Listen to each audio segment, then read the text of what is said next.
ఉమ్మడి కరీంనగర్ జిల్లా వ్యాప్తంగా ఈరోజు రక్షాబంధన్ పెద్ద ఎత్తున జరుపుకున్నట్టు నేపథ్యం కనిపిస్తుంది. ఇటు అన్నా చెల్లెళ్ళ బంధానికి రక్షాబంధన్ అనేది ఒక ప్రతీకగా భావిస్తారు. ఈ నేపథ్యంలో ఎక్కడ చూసినా కానీ మనకు ఒక పండగ వాతావరణం నెలకొన్నటువంటి పరిస్థితి కనిపించింది. ఇంకోవైపు చూసుకుంటే ఈరోజు మాజీ స్పీకర్ మధుసూదనాచారి కరీంనగర్లోని బీఆర్ఎస్ పార్టీ భవన్లో ఒక సభ నిర్వహించారు. అంటే ముఖ్య కార్యకర్తల సమావేశం ఏర్పాటు చేసినటువంటి పరిస్థితి. ఎందుకంటే బీసీలకు కాంగ్రెస్ పార్టీ ఇస్తాన్న 42% రిజర్వేషన్ అది ఒట్టి నాటకాలు మాత్రమే ఆడుతుందని, దాంట్లో నిజం లేదని, ఎట్టి పరిస్థితుల్లో 9 షెడ్యూల్లో పెట్టినప్పుడు మాత్రమే బీసీలకు అది తప్పక వర్తిస్తుంది. కనుక ఎట్టి పరిస్థితుల్లో 9 షెడ్యూల్లో చేర్చే విధంగా కాంగ్రెస్ బీజేపీ వెళ్ళాలని సూచన చేయడమే కాదు, మరోవైపు ఈ బీసీలకు సంబంధించినటువంటి సభను ఈరోజు అంటే కరీంనగర్ సంబంధించి 14వ తారీఖు సర్కస్ గ్రౌండ్లో నిర్వహిస్తున్నారు.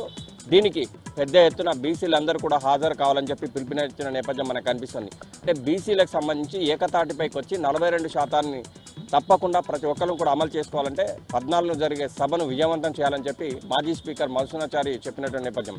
అంటే ఇటు మాజీ స్పీకర్ మధుసూదనాచారితో పాటు అంటే ఇన్ఛార్జీలే కావచ్చు, మాజీ ఎమ్మెల్యేలు, మరోవైపు చూసుకుంటే స్థానిక ఎమ్మెల్యే గంగుల కమలాకర్ కూడా పాల్గొన్నటువంటి పరిస్థితి మనకు కనిపించింది.